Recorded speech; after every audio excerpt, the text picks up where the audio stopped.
La primera decisión va a ser la decisión diagnóstica, ¿no? Frente a un problema clínico. Entonces, si no diagnostica bien, definitivamente todo el proceso del manejo va a ser malo. ¿Por qué?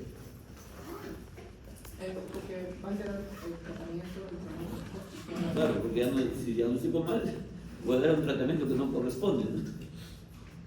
O puedo hacer que la enfermedad siga evolucionando, ¿no? Y al final, si es una enfermedad trascendente, puede dejar secuelas graves o puede matar, ¿no? Entonces, en el proceso de las decisiones, no partimos de las pruebas diagnósticas, ¿no? El diagnóstico parte de la evaluación clínica de los signos y síntomas. Va a depender de eso si yo hago una adecuada sospecha o no. Entonces hay que conocer la semiología, ¿no? Si no conoce semiología y no conoce la historia natural de las enfermedades, ¿no? Entonces su diagnóstico va a estar mal orientado, ¿no? Después de la clínica, ¿para qué hice la clínica? Para sospechar nada más, ¿no? Con eso sospecho. Luego tengo que contextualizar el caso. Y ahí viene la visión epidemiológica, ¿no? ¿Qué significa contextualizar? Ubicarlo en un tiempo, espacio, persona, ¿no? O sea, ¿desde cuándo? Pues que tienen los problemas, en qué escenario se está presentando, ¿no? Dependiendo de lo que presente la manifestación clínica, yo voy a sospechar, ¿no? En base a esa sospecha tengo que hacer indagación del pasado. ¿Y cuánto tiempo atrás voy a indagar? Va a depender de la historia natural de la enfermedad. Pues es importante que uno conozca la historia natural de la enfermedad para saber cuál es el periodo de inducción, cuál es el periodo de infección, cuál es el periodo de incubación, ¿no? Y en base a eso uno puede buscar, ¿no? Y eso ¿qué me va a permitir? Llegar a un diagnóstico probable, ¿no? O sea, un probable va a tener mayor verosimilitud que un sospechoso, ¿no? Con el diagnóstico probable recién yo puedo pensar en qué prueba auxiliar voy a pedir, qué otros exámenes auxiliares vamos a pedir, ¿no? Y no como, bueno, a mí me formaron, haga usted una batería de exámenes y recién de ahí determine más o menos qué puede tener su paciente. Eso no es eficiente. ¿Por qué no es eficiente?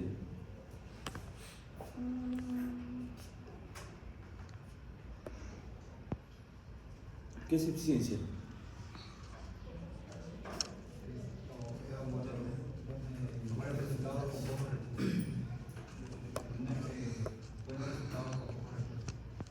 Buenos resultados con pocos recursos. ¿Está bien? Respecto a la primera pregunta, diría que no hay criterio. Y respecto a la segunda pregunta, pues la eficiencia alude más básicamente al rendimiento que puede haber de acuerdo a ese criterio que podrías utilizar para analizar toda esa gama. No, pero lo que dice su compañero está bien. Buenos resultados con pocos recursos. Sí, podría ser. También entre comillas, ¿no? En realidad la eficiencia es resultados adecuados con uso óptimo de los recursos. Nunca pagamos pocos recursos, ¿no? Si yo tengo que usar muchos recursos para lograr lo bueno, tengo que hacerlo, ¿no? Porque si no vamos al eficientismo, ¿no? Y uno piensa que uso poco, va a ser mejor, no es. Entonces, buenos resultados con óptimo uso de los recursos, ¿no? Entonces, según eso yo, si tengo el criterio clínico, tengo el criterio epidemiológico, recién estoy preparado para solicitar exámenes auxiliares, ¿no? Y saber exactamente qué es lo que voy a pedir, ¿no? De lo contrario me voy a equivocar, ¿no? Un tiempo cuando estuve como director de epidemiología del Hospital de Emergencias Pediátricas, llegó un niño de 10 años, tenía fiebre, ¿no? La técnica le toma la temperatura, fiebre, lo manda a donde el pediatra dice, ¿De dónde viene el niño? Viene de San Juan de Lurigancho. ¿Qué le parece San Juan de Lurigancho? Es un distrito más grande. Más grande, ¿qué más? Hay muchas, digamos, Sobrepoblación. ¿Qué más? Contaminación. Contaminación. O sea, puede ser. Entonces, si no conozco el escenario, mejor no opino. Y si a veces nos dejamos llevar por los comentarios. Claro, hay zonas de San Juan de Lurigancho que son pobres. Hay zonas que son bastante ricas también. Hay de todo. Bueno, este médico pensó que San Juan de Lurigancho era lo último. Lo dijo, San Juan de Lurigancho, si el niño tiene fiebre, debe tener tifoidea. ¿Cuándo da la tifoidea? ¿En qué escenario se mueve la tifoidea? Una deficiencia sanitaria. Deficiencia sanitaria. Descuido, desaseo, contaminación, fecal, ¿no? Bueno, y le pidió inmediatamente le pidió un hemocultivo. Pues un hemocultivo no le va a dar la respuesta inmediata. Un hemocultivo mínimo son 72 horas para tener el resultado, ¿no? Mientras tanto, ¿qué hago con el paciente? Esa es la lógica del médico. Controlar la fiebre. Controlar la fiebre. Los antipiréticos nada más. Y eso es lo que hizo el médico. Tome antipiréticos y tráigalo en 3 días, ¿no? ¿Regresará en 3 días? No, es más posible que no. Hay varias posibilidades, no regresa. A lo mejor se muere. O a lo mejor no viene. Efectivamente, ese niño no regresó al 3er día, regresó al 10º día. Y al 10º día regresa con púrpura. Y lo ve otro pediatra. El otro también se asusta por la púrpura y dice, dosaje de plaquetas.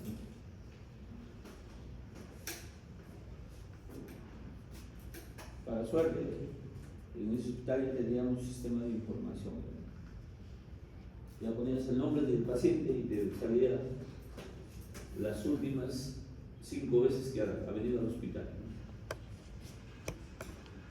El patólogo, cuando ingresa el nombre del paciente para hacer el dosaje de plaquetas, ve que el niño ya vino hace 10 días, ¿no? Y que hace 10 días le tomaron un hemocultivo y el hemocultivo salió negativo.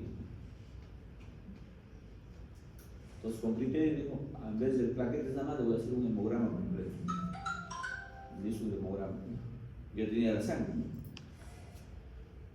Entonces el hemograma completo encuentra Plasmodium vivax. ¿Qué es Plasmodium vivax? ¿Qué produce Plasmodium vivax? Malaria. Entonces el niño está con malaria. Pero como él pidió, le regresaron el resultado al médico, como el médico había pedido plaquetas nada más, no observó la malaria. Porque el mismo resultado estaba. Y antes todavía en el resultado, o sea, en la parte superior, ponían elementos extraños, ahí ponían Plasmodium vivax. Y abajo ponían plaquetas 12.000. ¿Qué le parece 12.000 de plaquetas? Muy alta. ¿Qué dice usted? ¿Da más o da menos? No sabe, muy bien, creo que no sabe.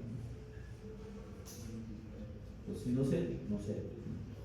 Usted todavía no sabe, porque no se enseñan en el laboratorio ustedes. Lamentablemente este curso está mal ubicado. Epidemiología debería estar en el 5º año. Claro, porque yo ya tengo que dominar patología, tengo que dominar hasta laboratorio, ¿no? Esa aplicación de todos esos conceptos. Entonces, definitivamente las plaquetas van de 100.000 a 300.000 más o menos. Si tenía 12.000, ya es alto riesgo, ¿no? de 12.000 podría haber hemorragia de órganos nobles. ¿Cuáles son órganos nobles? Los riñones, como órganos nobles, cerebro, corazón, hígado. Bueno, el hecho es que el paciente era asegurado, lo mandaron al costadito más al hospital Almenara. ¿Por qué? Porque tenían que transfundirle plaquetas. Eso sucedió un día viernes, en la tarde. Yo trabajo hasta las 2 de la noche. El día lunes que llego, veo la notificación, veo el caso de malaria. Le digo a mi personal, ¿dónde es el caso? No, me dice, ha sido un hallazgo. ¿Pero dónde es el caso? Pues, bueno, fui a averiguar y mostré toda esta situación. Que lo había visto hace 10 días, que el primer médico le tomó un hemocultivo pensando que tenía tifoidea. El otro médico de frente le pidió los ejes plaquetas, los cuales está bien.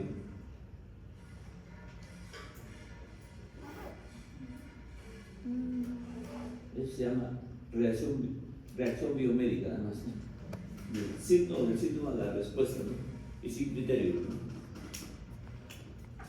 Entonces, el primer médico totalmente equivocado. Porque si ese niño se moría, la culpa tenía el primer médico. No podía morir. Porque con una plaquetopenia a ese nivel podía hacer un derrame cerebral, una hemorragia masiva. Bueno, el hecho es que, ¿qué pasó? ¿Dónde está el error? Primero es que yo no puedo ir de frente a la prueba de diagnóstico sin previamente averiguar todo el contexto. O sea, primero ver cómo es el signo o el síntoma. ¿Qué es la fiebre? ¿Un signo o un síntoma? Un síntoma. ¿Ah? ¿Qué signo? ¿Qué síntoma? ¿Qué signo? Sí, no es algo que se pueda medir.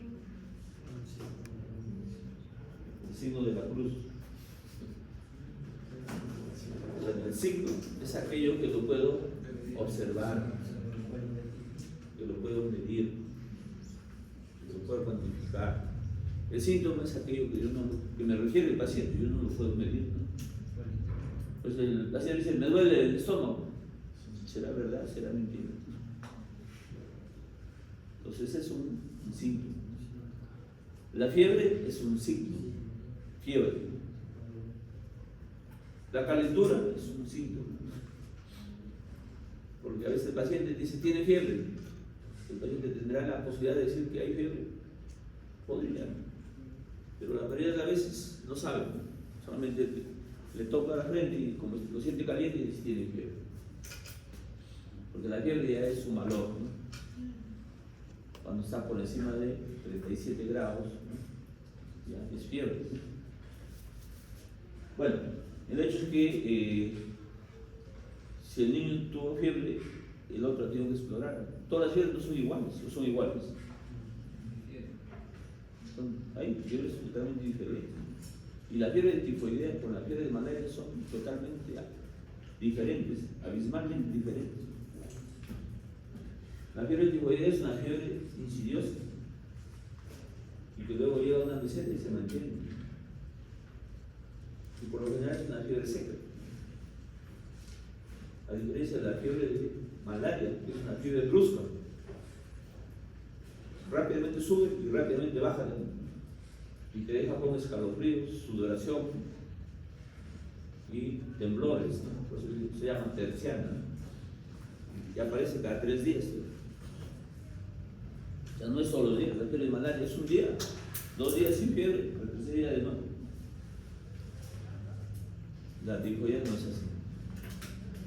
Entonces acá el médico no descubrió la fiebre y de repente pensó en tifoidea. Segundo error, tomó un examen que no corresponde. Yo no puedo ir de frente a lo que se llama patrón de oro o el patrón de referencia, ¿no? O el gold estándar, ¿no? El hemocultivo es un gold estándar, ¿no? ¿Por qué no debo ir de frente al patrón de oro? ¿Por qué? Porque generalmente estos exámenes son invasivos, son ineficientes, no digo ineficaces, ineficientes, porque me demora mucho, ¿no? O sea, son 3 días para saber si realmente estoy correcto o estoy equivocado. Lo otro es que puede ser muy caro, y lo otro es que solamente lo hacen expertos, ¿no? Necesito un nivel de experticia. Entonces, son exámenes que no me sirven para hacer un diagnóstico rápido, un diagnóstico precoz. Y nosotros tenemos que ser precoces en el diagnóstico. O sea, no puedo esperar mucho. Entonces, si hubiese pensado ahí que tienen que pedir el examen más adecuado era un test de aglutinaciones, ¿no? Eso en 15 minutos le daba el resultado. Y si hubiese enterado que estaba equivocado en su presunción diagnóstica. Lamentablemente no hizo eso. ¿Por qué? Porque a veces pensamos, como yo estoy en un hospital de alta complejidad, ya no puedo pedir test de aglutinación, entonces lo dejo para el primer nivel. No es así, ¿no? Siempre empezamos por la prueba rápida, cualquier problema, ¿no? Acá se equivocó. El otro médico, peor todavía, porque tiene púrpura de frente a la púrpura es un signo de alerta, ¿no? Pero no va a ir de frente a pedir. Tengo que averiguar por qué la púrpura. Pues, lo primero que tengo que investigar es qué factores han llevado a este niño a que presente una púrpura. Y ya se pudo enterar que hace 10 días vino porque fue allá y a lo mejor ya había hecho otro diagnóstico, ¿no? Yo cuando llego el día lunes todavía ni siquiera me están tratando. Me voy al hospital a caminar a ver. Pregunto, está colgado el niño ahí con su transfusión de plaquetas, ¿no? Entonces, ¿qué tratamiento están dando? Todavía no hay diagnóstico. ¿Cómo hay diagnóstico? ¿Qué dice acá? Malaria. No lo habíamos visto. Entonces, ¿por qué? Porque a veces yo no solicito, no lo veo, pues, a pesar de que está ahí grandazo. Entonces es importante que las pruebas diagnósticas son pruebas de apoyo, ¿no? Y hay que saber cómo pedir.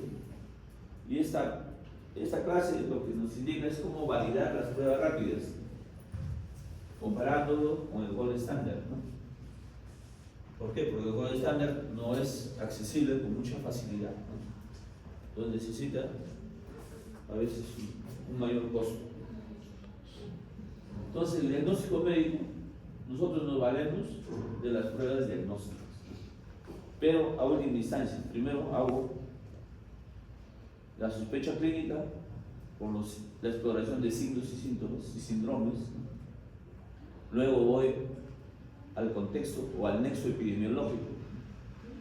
¿Cómo voy a hablar del nexo epidemiológico? Ubicando a la persona en tiempo, espacio y persona, ¿no? O sea, ¿qué tipo de persona es? ¿Dónde estuvo? Entonces, yo lo primero, si hay malaria, para sospechar de malaria tengo que ubicarlo en un espacio. No en todos los sitios hay malaria. Entonces yo le pregunté a la mamá, ¿dónde vive? En Sara. ¿Sara tiene malaria? Si hay malaria, pues no hay riesgo de malaria, pues ahorita no hay. Pero hay riesgo porque ahí el vector, la malaria es una enfermedad metaxémica que se transmite por el anófeles. Entonces, hay anófeles, en todo Lima hay anófeles. O sea, en Lima puede haber malaria. Si viene un caso importado y yo no lo controlo y dejo que el mosquito se infecte y luego pique a un susceptible, va a producir un brote, igual que el dengue. Entonces, hay malaria ahí, pues. Pero tengo luego, hay el vector, sí hay. Luego preguntaré, ¿hay casos cerca a dónde vive el niño? no había caso. Yo en esa época, bueno, he sido mucho tiempo director de tecnología de un maestro, conozco toda la jurisdicción. Entonces, y siempre veo la notificación, no había caso. Eso se llama mapa epidemiológico. Hay que conocer el mapa epidemiológico primero. ¿Para qué? Para luego indagar de otro lado, ¿no? Donde pregunta la mamá, ¿dónde estuvo los últimos 30 días? Así me dijo, no, viajaba a Piura. Piura es hiperendémico de malaria. Y no solamente tiene malaria vivax, tiene malaria falciparum. Malaria vivax es malaria benigna. Malaria falciparum, malaria maligna. ¿Qué tal si hubiese tenido un falciparum ese niño? Se muere más rápido. Si el vivax lo complicó, el falciparum lo mata. Entonces, definitivamente pues hay que explorar primero bien el cuadro clínico, luego el nexo epidemiológico. En base a eso preguntar. Entonces, ¿qué dice aquí en el proceso diagnóstico? Es un modelo probabilístico. Entonces, que tiene un nivel de certidumbre y un nivel de incertidumbre, ¿no? Es la probabilidad. La probabilidad de que yo salga y me choque, ¿cuánto es? Depende, pues, si no manejo bien, ¿no? Si no tengo precaución, si soy un loquito, salgo, me voy a chocar, pues. Pero si manejo con cuidado, la probabilidad es mucho menor. Entonces, nosotros trabajamos con probabilidades. Aquí hay un ejemplo. Dice, una causa común de fiebre en el lactante es la infección del tracto urinario. Si solamente yo voy a sospechar en base a la literatura médica, la probabilidad de que acierte es de 5.3%. Si me sustento solamente lo que dice la teoría. Pero, si a partir de los datos de la anamnesis, la exploración física, el médico puede implementar su certidumbre. Es una certidumbre que me estoy acercando a la verdad, ¿no? Dice, si el lactante es de sexo femenino, ya esto es un factor, y tiene fiebre mayor de 38.5, pues la probabilidad puede ser de 16.9%, aumenta la certidumbre, ¿no? Si el médico recurre a la búsqueda de leucocitura en orina, es un examen auxiliar. Si hay más de 10 leucocitos por milímetro cúbico de orina, la probabilidad es de 56.4%. Si quiero estar 100% seguro, le hago un cultivo de orina. Entonces, un cultivo positivo va a ser 100% seguro. Pero, miren, con solamente hacer una buena anamnesis, yo ya llevo una buena. Y luego voy a saber qué es lo que debo pedir. Pero no, de frente no voy a pedir el cultivo. Los criterios para el uso de pruebas diagnósticas se fundamentan en los principios fundamentales de las pruebas. ¿Cuál es el principio fundamental de una prueba diagnóstica? Que los individuos sanos y los individuos enfermos son totalmente diferentes. Y la prueba diagnóstica me permite clasificar quién está enfermo y quién está sano. Los individuos que tienen la enfermedad son distintos a los que no la tienen. Y son las pruebas las que me permiten diferenciar.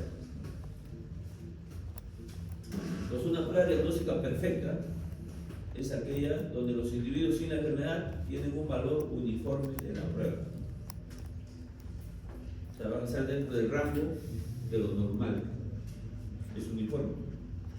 O sea, siempre van a salir, cada vez que yo le tome a un santo, va a salir en un rango de normalidad. Los que tienen la enfermedad tienen un valor uniforme pero distinto en la prueba. Uniforme que me va a salir dentro de lo patológico, pero me va a salir en rangos diferentes. Por ejemplo, si yo le pido a una persona que sospecho que tiene tuberculosis y tiene tuberculosis, yo le voy a encontrar un BK, yo quiero un BK. Pero me puede dar un BK, una cruz, 2 cruces, 3 cruces, ¿no? Entonces sale dentro de lo patológico, pero puede ser distinto en cada BK que yo le tome, ¿no?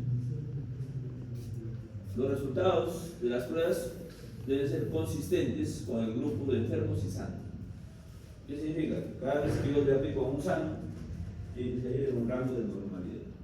Cada vez que le aplico a un enfermo, saldrá en el rango de lo anormal. ¿De qué depende que esto varíe? Esto va a depender de la variabilidad de la prueba. Entonces, es valor intrínseco. O sea, cada prueba depende de qué laboratorio lo fabrica. En su inserto tiene que decir ahí cuál es su nivel de confianza, ¿no? Y cuál es su nivel de significancia. Y en las pruebas habla de lo que se llama la confiabilidad de la prueba, ¿no? Que va a depender, pues, del valor predictivo positivo, valor predictivo negativo, ¿no? De la sensibilidad, la especificidad, ¿no? También puede depender de la variabilidad de la población sin enfermedad. O sea, hay algunas pruebas que pueden salir con falsos positivos o falsos negativos también, o variabilidad de la población con la enfermedad. O sea, hay personas que pueden tener la enfermedad, pero puede salir negativo, es un falso negativo. O personas que no tienen la enfermedad y puede salir positivo, es un falso positivo. Puede haber estas variaciones.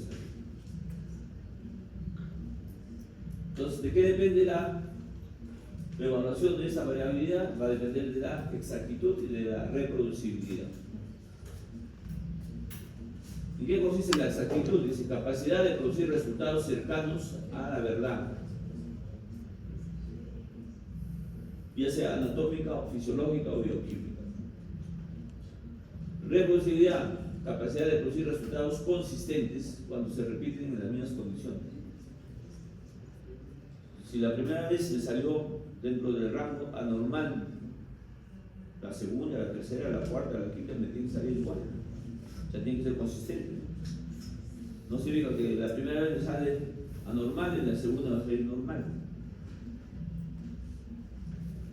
No es reproducible. Para que una prueba sea válida tiene que ser reproducible. Y claro, eso va a depender de las condiciones del paciente, del laboratorio, del interobservador, del intraobservador.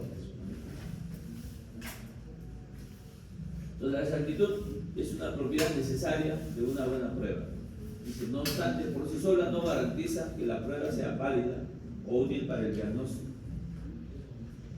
Entonces, hay otros indicadores que vamos a estudiar hoy día que me van a decir si la prueba, a pesar de que tiene una significancia alta, pero será útil para diagnosticar.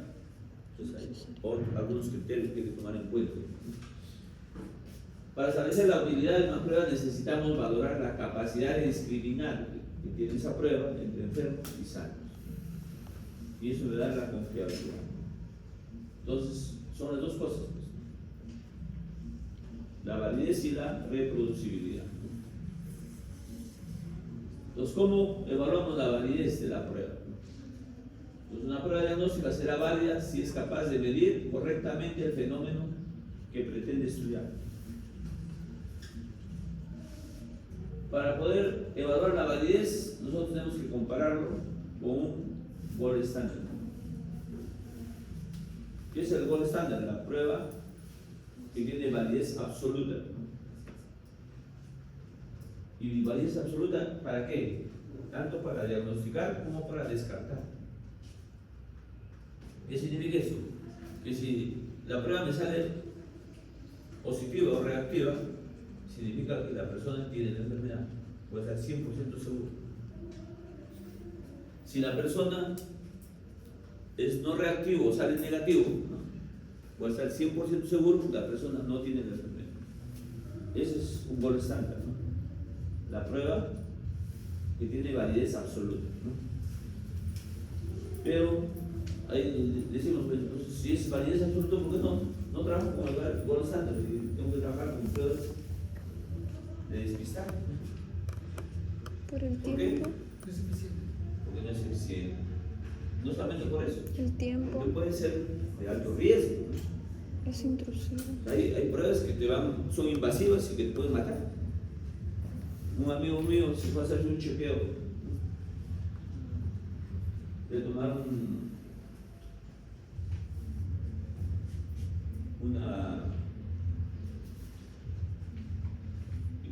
le hicieron una radiografía, luego una ecografía, y le dijeron, tienes hígado graso. Entonces, si quieres saber más, mejor para el hígado graso, mejor hacemos una biopsia. Claro, quería sacar plata, una biopsia de cuesta. Y le hicieron una biopsia hepática. La biopsia mal hecha, mala técnica séptica, le produjeron un absceso hepático. Ese absceso hepático se convirtió luego en una peritonitis. Luego la peritonitis se convirtió en una septicemia. Y el hombre murió. ¿Debió morir? No había necesidad de hacerle una biopsia. Eso se llama prevención cuaternaria. ¿Qué es la prevención cuaternaria?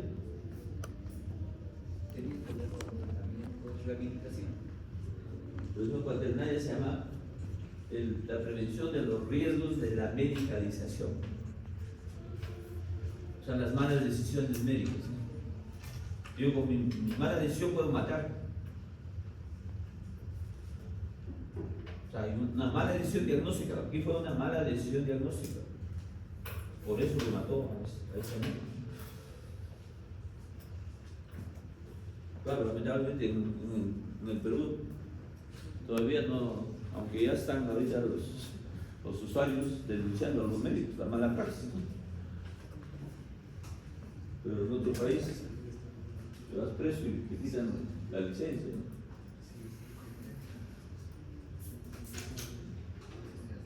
Entonces el gold standard también se conoce como patrón de referencia, tiene validez absoluta. Hemos dicho validez absoluta, ¿por qué? Porque es 100% seguro el diagnóstico y 100% seguro el descarte, ¿no? Criterio diagnóstico diseñado por expertos, también se conoce como patrón de oro o gold standard. Entonces, es la prueba o criterio utilizado para definir inequívocamente una enfermedad. Ejemplo, una biopsia, un angiograma, una necropsia posterior. Entonces, una biopsia no lo puede hacer a cualquiera. Es alto riesgo. Es una prueba invasiva. Que si lo hace un inexperto, te puede matar. Un angiograma igual. Yo tengo que meter una sustancia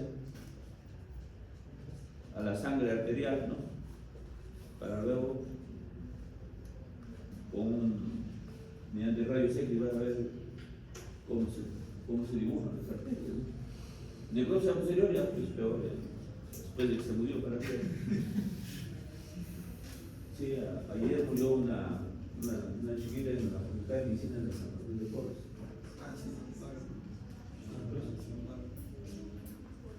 Estaba ahí conversando con sus amigos en una banquita, siempre se sienten ahí. Aparentemente se desmayó y murió. Claro, lo más probable es que haya tenido un aneurisma. No le hicieron la necropsia, bueno, los padres no lo hicieron, pero debía hacerlo, porque eso es una muerte súbita. La muerte súbita debe, sin antecedentes, tiene que hacer una necropsia necesariamente.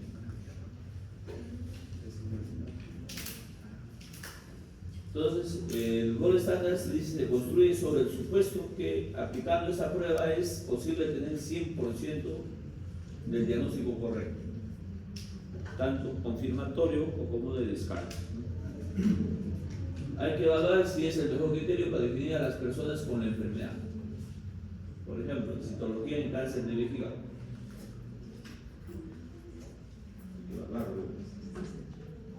Entonces, ¿cómo es que valido yo las pruebas de despistaje? Entonces, si yo no puedo aplicar siempre el gold estándar, necesito pruebas que me ayuden a diagnosticar y que me ayuden a diagnosticar con mayor velocidad y con menor costo, y que lo pueda aplicar cualquier persona sin, digamos, un conocimiento de experticia. Entonces, ahí aplicamos lo que se llaman las pruebas de despistaje, pruebas rápidas. Entonces, si trabajamos con esta tablita, la tablita de 2x2. En epidemiología, ¿cómo se conoce esta tabla? Se llama tabla tetracórica. ¿Por qué se llama tetracórica? Porque está dividida en 4. ¿Ah? Porque está dividida en Por 4. celda, pues tiene 4 celdas, ¿no? Pues tetracórica, ¿no? Tetra 4, ¿no? Pues tiene 1, 2, 3, 4 celdas. También se conoce como tabla de contingencia o tabla de riesgo epidemiológico, ¿no? O esa tabla trabajamos los epidemiólogos, ¿no? Bueno, entonces, por convención, la prueba de evaluación siempre va a ir en las filas, ¿no? Y el gold estándar se te clasifica primero la enfermedad y el que no tiene la enfermedad y van en las columnas, ¿no? Entonces, la primera celda van a estar los verdaderos positivos. ¿Por qué? Porque con el gold estándar yo clasifico. Todo lo que está en esta columna son casos, o sea, tienen la enfermedad. ¿Por qué? Porque el gold estándar no se equivoca, pues. Y todo lo que está en esta segunda columna son las personas que no tienen la enfermedad. Y voy a estar seguro, porque el gold estándar no se equivoca. Entonces, frente a eso yo voy a tomar la prueba que voy a evaluar, la prueba de evaluación. Y esa hay posibilidad de que me salga positivo cuando la persona tiene la enfermedad. ¿Y dónde está ubicado? En la celda A. O sea, clasificado como caso en el gold estándar y me salió positivo a la prueba de evaluación, verdadero positivo. Pero puede ser que la prueba de evaluación me salga negativo, ¿no? O me salga positivo cuando el gold estándar lo clasificó como negativo. Esto es el falso positivo. O la prueba de evaluación me salga negativo cuando el gold estándar lo clasificó como positivo, como caso. Esto es el falso negativo. En la celda C. Y en la celda D, la prueba de evaluación me sale negativo y el gold estándar también lo clasificó como negativo. Por lo tanto, en la celda D están los verdaderos negativos. Entonces, esto hay que acordarse siempre, ¿no? Porque aquí se va a trabajar todos los indicadores. Entonces, ¿qué indicadores manejamos para validar una prueba diagnóstica? Manejamos la sensibilidad, la especificidad. ¿Para qué me sirve sensibilidad y especificidad? Dice la C. Mide la exactitud de la prueba de tamizaje teniendo como referencia una prueba de oro o gold estándar. Son características intrínsecas de una prueba de tamizaje y deben ser idénticas aplicadas a un grupo de personas. O sea, si las personas son sanas, no tienen enfermedad, siempre debe salir positivo o negativo. Negativo. Entonces, la sensibilidad también se conoce como la proporción de enfermos detectados por la prueba de tamizaje entre todo realmente enfermo. ¿Qué capacidad tiene para detectar la enfermedad? La especificidad es la proporción de sanos detectados por la prueba de tamizaje en todo lo realmente sano. Pues la capacidad que tiene la prueba para descartar la enfermedad. Entonces, el cálculo de la sensibilidad y de la especificidad me va a servir para ver la validez de la prueba de diagnóstico. Entonces, ¿qué debo hacer yo para poder medir eso? Primero, debo seleccionar un gol estándar, ¿con qué voy a trabajar? Y con eso yo voy a poder identificar cuáles son enfermos y cuáles son sanos. Entonces, ¿qué me dice el gol estándar? Si salió positivo, es enfermo. Si salió negativo, no tiene la enfermedad, no puede ser sano, no puede tener otra enfermedad. Entonces, simplemente.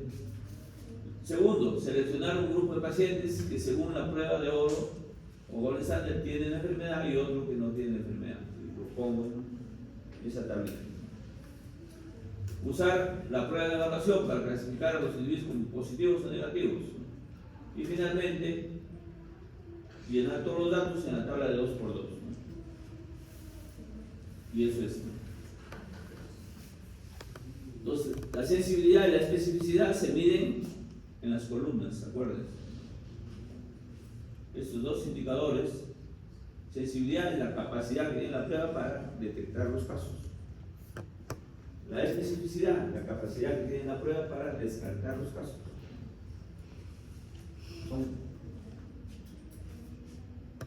Son pruebas, son indicadores opuestos, ¿no? Sensibilidad detecta, especificidad descarga, ¿no? Y las dos se miden en las columnas. ¿Dónde mido la sensibilidad? En la primera columna. ¿Dónde mido la especificidad? En la segunda columna. ¿A qué es igual la sensibilidad? A los verdaderos positivos que están en la celda A sobre el total de casos, que es A más C. La sensibilidad va a ser igual a A sobre A más C. ¿Qué es A? Verdaderos positivos. ¿Qué es A más C? Total de casos. ¿Por qué? Porque el patrón de oro lo clasificó como caso. El total de casos. Entonces, esto es la sensibilidad. Y se multiplica por 6. Se expresa en porcentaje. La especificidad. ¿Qué va a medir? ¿Qué mide? El descarte.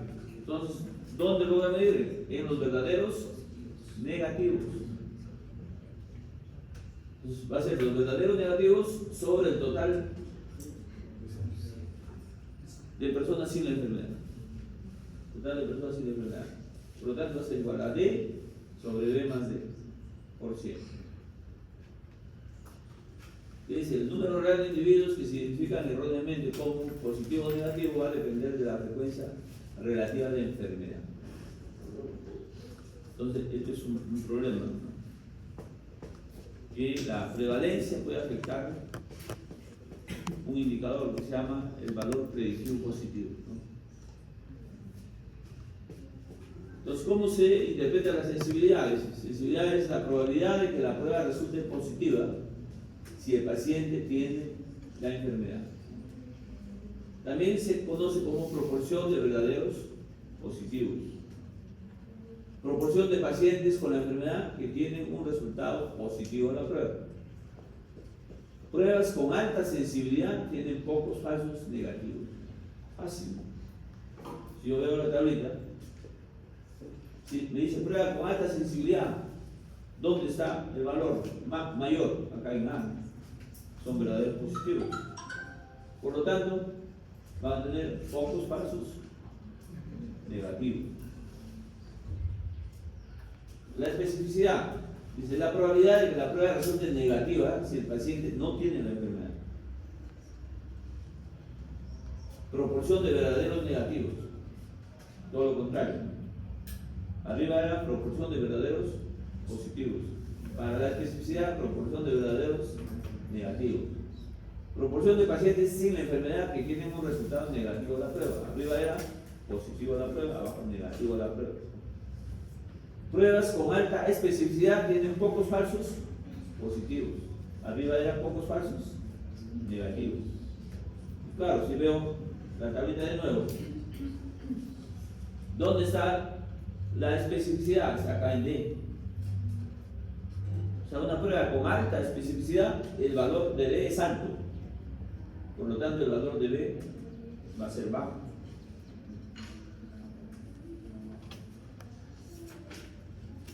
Otro indicador que manejamos en la prueba de diagnóstica son los valores predictivos. Entonces hay valor predictivo positivo y valor predictivo negativo. ¿Qué dice el valor predictivo positivo? Probabilidad de tener la enfermedad si la prueba fue positiva. La proporción de verdaderos positivos respecto al total de pruebas positivas. Valor predictivo negativo, todo lo contrario, ¿no? Probabilidad de no tener la enfermedad si la prueba fue negativa. O también la proporción de verdaderos negativos respecto al total de pruebas negativas. Y ahí están las fórmulas. Los valores predictivos positivos se miden en las filas. Los valores predictivos los vamos a medir en las filas. Valor predictivo positivo en la primera fila. Valor predictivo negativo en la segunda fila. Entonces igual. Valor predictivo positivo va a ser igual a verdaderos positivos sobre el total de positivos a la prueba. Ya no al patrón de oro, ¿no? Estamos hablando de la prueba y la evaluación. Total de verdaderos positivos sobre el total de positivos a la prueba.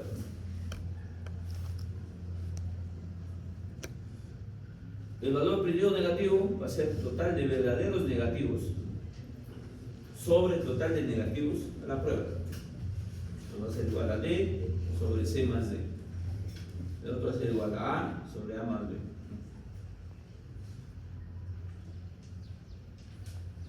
Entonces, si el resultado dice de una prueba es positivo, una prueba me va a decir qué probabilidad tiene el paciente de tener la enfermedad. Ese es el valor predictivo positivo. El valor predictivo negativo es si el resultado de la prueba en la evaluación es negativo, me va a determinar qué probabilidad tiene el paciente de no sufrir la enfermedad.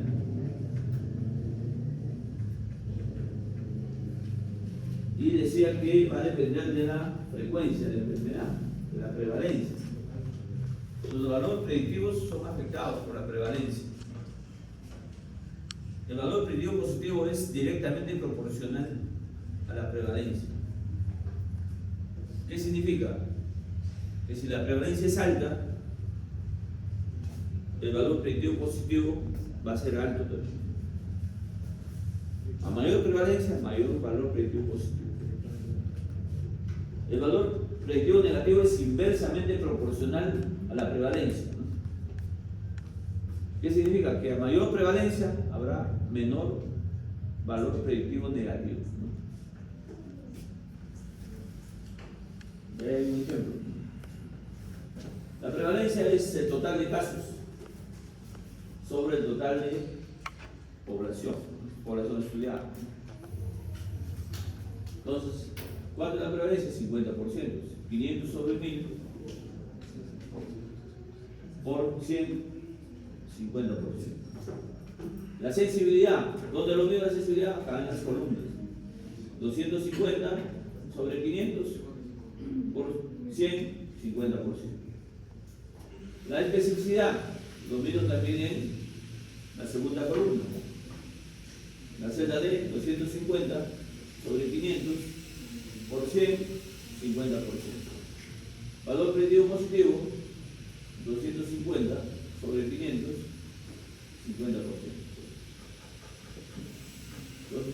Pero ¿qué pasa si cambian los valores? Pues acá es el primer ejemplo que hemos visto.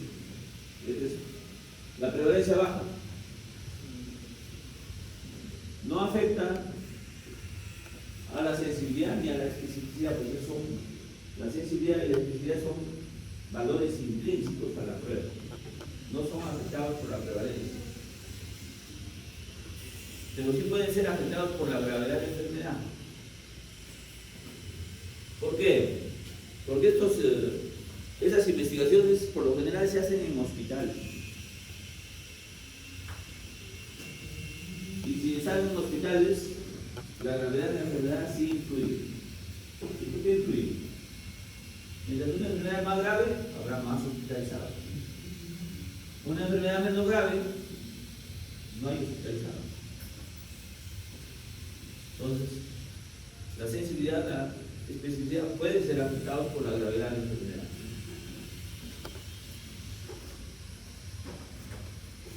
Y en pruebas diagnósticas nosotros vamos a trabajar por lo general con el valor predictivo, más que con la sensibilidad y la especificidad. Por lo tanto, el valor predictivo pues, tiene un problema. Pues. Es un problema que puede ser afectado por la prevalencia real de la enfermedad. Entonces, por eso hay que hacer luego unas correcciones. Entonces, han visto que si la prevalencia baja, el valor predictivo también baja, porque es directamente proporcional. Conforme se mueve la prevalencia, se mueve el valor predictivo positivo. Si la prevalencia se incrementa, el valor predictivo también se incrementa, el positivo. Si la prevalencia disminuye, el valor predictivo positivo también disminuye. Pero ¿qué pasa con el valor predictivo negativo? Cambia.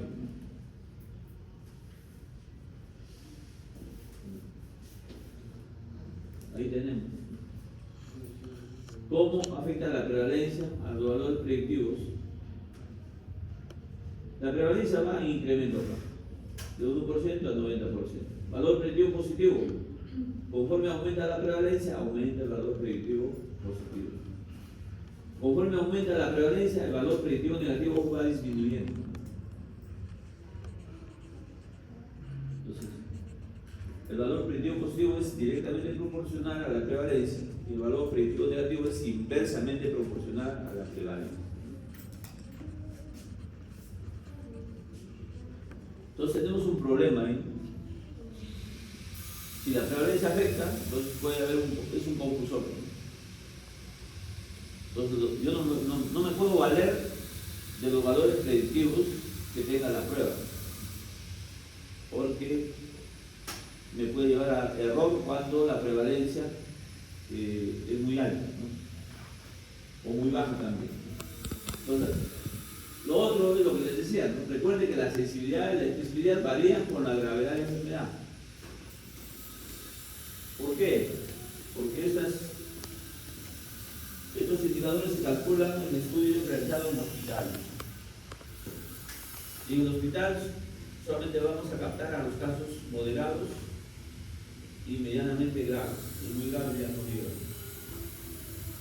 Los muy leves nunca llegan. Y los muy graves tampoco nunca llegan, pues se mueren. ¿No? El muy grave ya no llega, pues se muere y se va al cementerio. ¿No? Ya no lo captan. Por lo tanto, la sensibilidad y la especificidad por sí solas no sirven. Por eso decía en una primera parte, ¿no? Que ese valor intrínseco por sí solo no nos sirve para saber si es válido para aplicarlo en el diagnóstico correcto. Entonces, importante tomar decisiones ahí.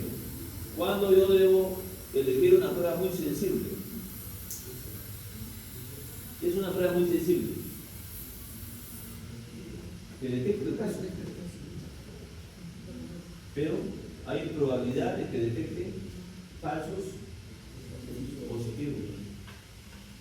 Falsos positivos. Por ejemplo, cuando yo digo en clinimetría, los signos clínicos de la tuberculosis. ¿Qué es la clinimetría? Es la ciencia que evalúa la verosimilitud que tiene la clínica para llegar al diagnóstico. Entonces, nosotros damos un diagnóstico de casos sospechosos de tuberculosis. Hace como más de 30 años atrás, casos sospechosos de tuberculosis tenían una serie de signos y síntomas. Tenía que tener fiebre vespertina, nocturna, con tos hemoptoica, ¿no? Por más de 30 días. De ahí le bajaron. Y ahí dijeron, no, debe ser tos persistente por más de 15 días, con expectoración, nada más. Ya no tenía que tener, antes todavía decía sudoración parcelar nocturna. Era muy complicado. Y ¿qué hacía? Que no era muy sensible, porque se te escapaban muchos casos. Ahora, con la nueva definición, tenemos tos persistente por 15 días, ¿no? Y con expectoración, es un caso sospechoso de tuberculosis. Entonces lo capta como sospechoso. Pero cuando le hago la prueba de despistaje, o de descarte, en este caso es el tomamos el BK. Entonces con el BK voy a saber si realmente es o no es caso.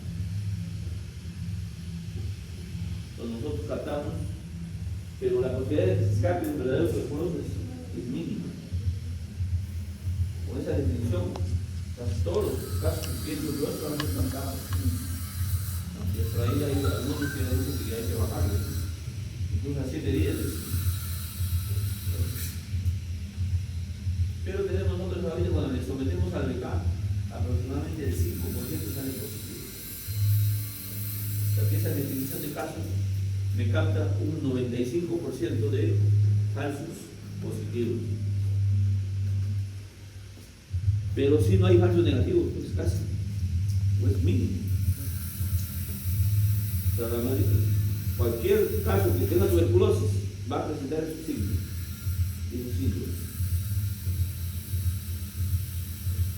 Entonces, cuando elegir una prueba muy sensible, en términos generales, una prueba muy sensible se debe elegir cuando la enfermedad en la que se aplica es grave. Es importante, tiene que ser grave la enfermedad. Pero debe ser curable.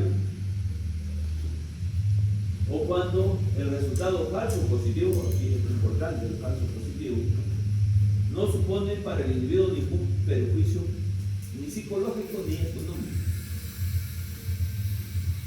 Eso es lo que pasa cuando apareció el VIH en Perú. ¿Cuándo apareció el VIH en Perú?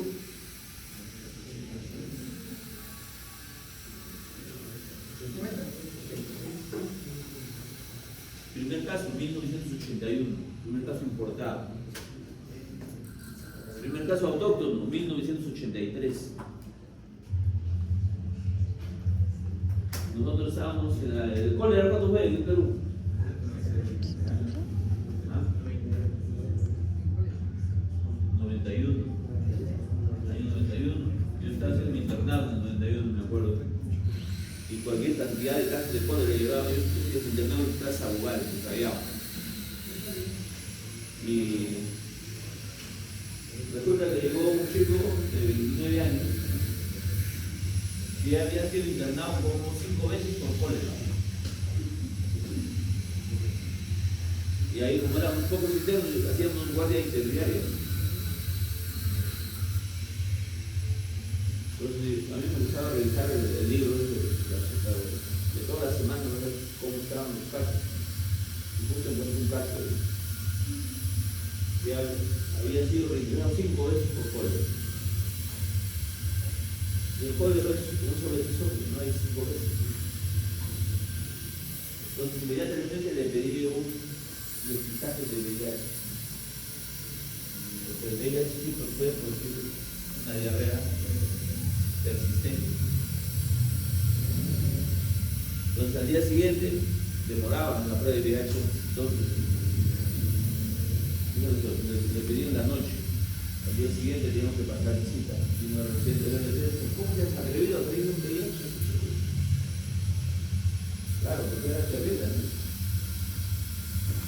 Y el VIH salía positivo, se marginaba, se segregaba. Recuerdo que el chico tenía 2 hermanas muy bonitas, ¿no? Me acuerdo que eran y las chicas trabajaban en el puerto de Callao. Cuando se enteraron que su hermano tuvo VIH, nos despidieron a la chica. Así era, terrible. Tanto que en el año 1996 sale la ley contra SIDA, ¿no? Donde dice que estaba terminantemente prohibido segregar o discriminar, ¿no?, a los pacientes por su condición de enfermedad, especialmente por el VIH. Pero así era. Había prejuicio psicológico y económico también. Si te clasificaban como VIH positivo, ya estabas muerto. Muerto en vida. Porque te segregaban totalmente. A este paciente, no solamente la segregación era afuera, en el mismo hospital. Yo recuerdo que lo pusieron en un ambiente. Nadie le lavaba la ropa, todas las sábanas que en este caso contaminadas estaban ahí en el baño del paciente. Y nadie quería atenderlo, nadie tenía miedo de meterse. Bueno, yo ya tenía mis nociones de epidemiólogo de esa época, yo sí me metía y le hacíamos los procedimientos, ¿no? Al final murió el chico. ¿Qué fue? Porque tenía una enfermedad que tenía neumosis cariña, además, una neumonía en la mujer. Dice, ¿cuándo elegir una prueba muy específica? Es todo lo contrario. Dice, una prueba muy específica ¿para qué es específica? Para descartar, ¿no? Si con la sensible lo capté, con la específica lo descarto. Se elige cuando la enfermedad es grave y prácticamente incurable, caso de VIH. El VIH ahorita ya tiene tratamiento, por no ya te alargan la vida. Tanto así tienes a la chabuca, que todavía está vivítico de antes. Ya varios años está corto. Claro, no elimina el virus todavía. Cuando interesa descartar la enfermedad, o sea, cuando interesa un caso que ha sido sometido a una prueba sensible, tengo que aplicarle una prueba específica.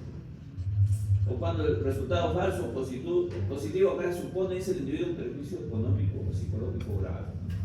Entonces, importantísimo. Inmediatamente hay que saber por qué lo voy a descartar. Entonces, hay que tener en cuenta las pruebas diagnósticas que la estimación de la sensibilidad y la especificidad se ha obtenido, dice, de muestras de sujetos, como les decía antes, que corresponden a estimaciones puntuales y están sujetas a error aleatorio. ¿Por qué? Porque lo captamos de pacientes hospitalizados, como hospitales. Por ello, al establecer estos resultados deben complementarse con sus correspondientes intervalos de confianza. ¿Qué decisiones tomamos? Dice, a mayor sensibilidad va a haber un mejor valor predictivo negativo. A mayor especificidad, mejor valor predictivo positivo. Entonces, a mayor sensibilidad dice, hay más seguridad de que no exista la enfermedad cuando el resultado es negativo. Aquí es al contrario, a mayor especificidad hay más seguridad de la existencia de la enfermedad cuando la prueba es positiva. Y este es el intervalo de confianza. ¿Cómo medimos el intervalo de confianza para poder? O sea, nada es absoluto en la medicina. Si me sale un valor, ese valor tengo que medirlo en un intervalo de confianza para ver si vale o no vale. Entonces, es un momento de referencia, porque ahora ya un día no calculamos. ¿Por qué no calculamos? Ya no consigo calcular, ¿para qué? Pues ya tengo la informática, ya tengo la inteligencia artificial. Ahorita le pregunto, ¿qué? Sácame el valor predictivo, ya no lo respondo. Lo que tengo que saber es interpretarlo. Lo que tengo que saber es interpretarlo. Antes sí calculábamos, cuando no había la informática, teníamos que trabajar con nuestro papelito milimetrado y todo lo demás. Pues sí, acá al Perú llegó la informática en los años 90, ¿no? Los celulares eran tremendos ladrillos, las computadoras eran tremendas máquinas. Ahora puedes, ya en tu celular puedes manejar todo lo que quieras.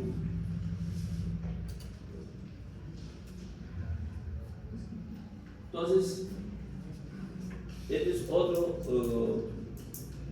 El teorema de Bayes me sirve para calcular la prevalencia verdadera a partir de la sensibilidad, la especificidad. Entonces, el valor de la prevalencia verdadera, ¿qué es la prevalencia verdadera? Es en el campo, en el escenario, ¿no? Va a ser igual a la sensibilidad por la prevalencia de la muestra estudiada sobre la sensibilidad por la prevalencia más 1 menos la especificidad por Q. ¿Qué es Q? Q es el complemento de la prevalencia. P es la prevalencia. Q es el complemento de la prevalencia. Si la prevalencia es 70%, ¿cuánto vale Q? 30. El complemento. Le falta para llegar a 100. Y si lo mido en unidad, si la prevalencia es 0.8, 0.12. Con eso calculamos la prevalencia verdadera de la enfermedad. Pero, ¿cuándo yo voy a saber si la prueba es útil para el diagnóstico? ¿Es válida para hacer diagnóstico? Entonces, si solamente me fijo en la sensibilidad, la especificidad, el valor predictivo positivo, el valor predictivo negativo, me puedo equivocar. ¿Por qué? Porque hemos dicho que los valores predictivos están afectados por la prevalencia. La sensibilidad y la especificidad están afectados por la gravedad de la enfermedad. Por lo tanto, tiene que hacer una corrección. Y este es un indicador que corrige ese riesgo, que se llama la razón de verosimilitud. ¿Por qué aplicamos esto? Dice, como los valores predictivos se modifican con la prevalencia de la enfermedad, y dice, los valores que ocasionalmente incluyen los fabricantes de las pruebas provienen de estudios hechos en pacientes hospitalizados de referencia, que es para lo que es la sensibilidad y especificidad. No se puede asumir que el rendimiento de la prueba sea igual en toda la población, no puede extrapolarlo a la población, porque no es representativo. En investigación, yo tengo que buscar dos condiciones importantes: la significancia estadística y lo otro es la representatividad. Entonces, la significancia es cuál es el máximo error que puedo cometer. ¿Cuánto es la significancia válida en estudios biomédicos y epidemiológicos? 0.05. O sea, debe ser menor o igual al 5%. ¿Qué significa significancia? Es el máximo error que puedo cometer cuando asevero algo. Entonces, mi significancia no puede superar el 5%. O sea, el máximo error que yo puedo cometer es hasta 5%. Más no. Más ya no se acepta. Entonces, por eso es que aplicamos la razón de verosimilitud, que no está influida por la prevalencia de la enfermedad. Y por tanto, dice, es la medida de exactitud que se prefiere en la actualidad cuando se intentan o se interpretan los resultados en un paciente individual. ¿Cómo se calcula? Esta es la fórmula de corrección. Entonces, la razón de verosimilitud positiva, que es la que me sirve para ver si la prueba es útil para diagnosticar. La RB positiva me determina si la prueba es útil para diagnosticar. Entonces, aquí va a ser igual a la sensibilidad menos o sobre 1 menos la especificidad. Así de fácil. Entonces, con esta voy a determinar si la prueba es válida para el diagnóstico. Con la razón de verosimilitud negativo voy a determinar si la prueba es útil para el descarte. Y es igual a 1 menos sensibilidad sobre especificidad. ¿Cuándo es útil y cuándo no? Entonces dice, una razón de verosimilitud es un método clínicamente útil para expresar la exactitud válida de una prueba y no está influido por la prevalencia de las enfermedades. la magnitud de la razón de verosimilitud me va a indicar la capacidad que tiene la prueba, tanto para diagnosticar o para descartar. Para hacer es diagnosticar, o para excluir es descartar. Si la enfermedad tiene o no tiene, o está presente o no está presente en el paciente. Entonces, la costumbre de los clínicos de interpretar los resultados de una prueba está en términos de probabilidades, no de odds. Entonces, explica pues en parte que la razón de verosimilitud no se utilice con tanta frecuencia, pero debe usarse. Ahora nosotros ya lo usamos para no equivocarnos, ¿no? ¿Cuándo decido que la prueba es útil? Si la RB, o la razón de verosimilitud positiva, es mayor de 10, entonces esa prueba es clínicamente útil para diagnosticar la enfermedad. Si la razón de verosimilitud negativa es menor de 0.1, entonces esa prueba es clínicamente útil para poder descartar la enfermedad. Entonces eso hay que acordarse siempre. Y eso viene en los insertos de las pruebas.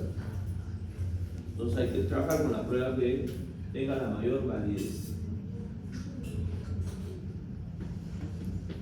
Entonces, ¿para qué usamos nosotros las pruebas diagnósticas, ¿no?, de despistaje? Entonces, para hacer detección en masa también.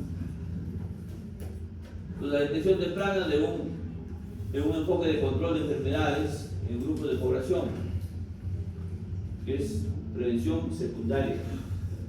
Tercer nivel de prevención, diagnóstico precoz, tratamiento oportuno. Primer nivel de prevención, ¿cuál es?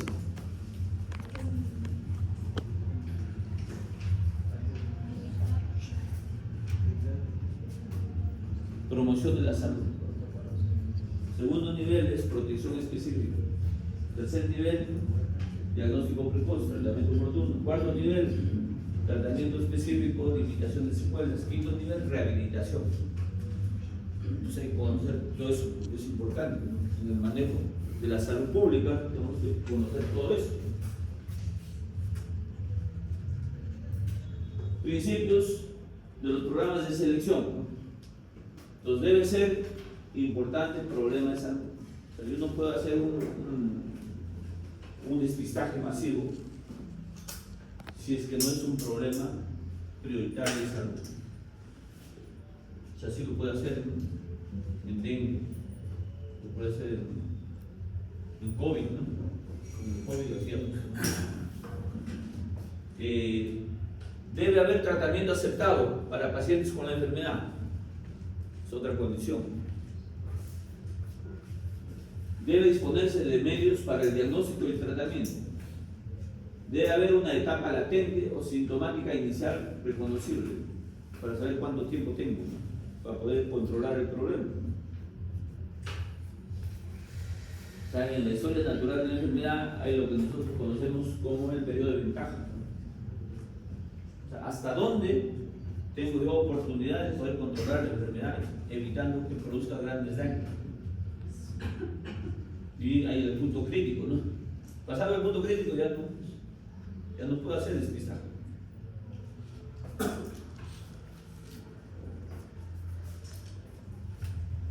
Entonces, la prueba dice políticamente aceptada sobre quiénes tratar como pacientes también.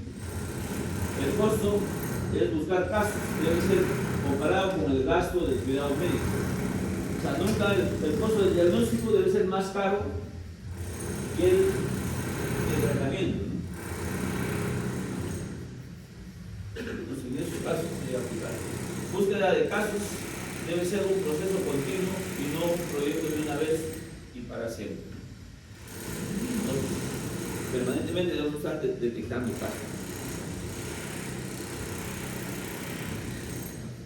Entonces, las pruebas también se pueden potenciar. Las pruebas por sí solas pueden tener una validez, pero hay pruebas que se pueden potenciar si lo hacemos en paralelo, si lo hacemos en serie. Entonces hay combinaciones en paralelo y combinaciones en serie. Dice, normalmente es necesario usar 2 pruebas diagnósticas o más para aumentar la fiabilidad o confiabilidad del diagnóstico realizado. Entonces hay 2 formas de combinar. Lo combino en serie o lo combino en paralelo. Dice, las pruebas en serie se consideran positivas.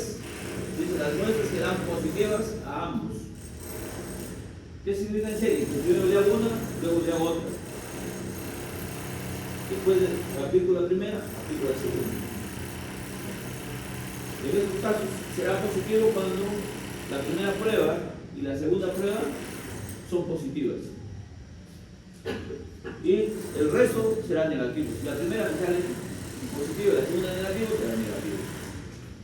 Si la primera me sale negativo y la segunda positivo, será negativo también. Solamente se acepta positivo cuando ambas son positivas. Entonces ahí están las pruebas de serie. P1 positivo, P2 negativo, el resultado es negativo.